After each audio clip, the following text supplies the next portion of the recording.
wanted men and the persons of interest listed by the Kingston Western Police.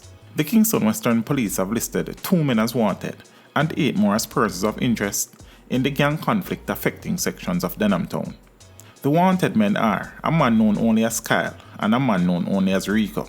The following individuals are listed as persons of interest: Tafari Anderson, otherwise called Kirk; Amani Malcolm, otherwise called Bling Dog or Dante; Kirk Roberts, otherwise called Charter; Lanchester Coke, otherwise called Bomber T; Michael Coke Jr., otherwise called Tittyman; a man known only as Kemar; a man known only as Quinty; and a man known only as Marvin.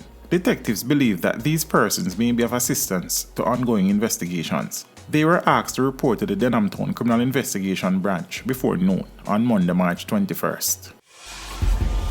Teach them! Hey, yo, hello! Send the message and make it reach them. It's teach them. Right here, Warlord representing.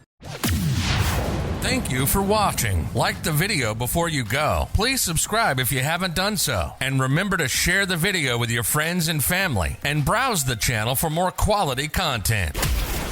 Until next time, walk good, my friends. Teach them!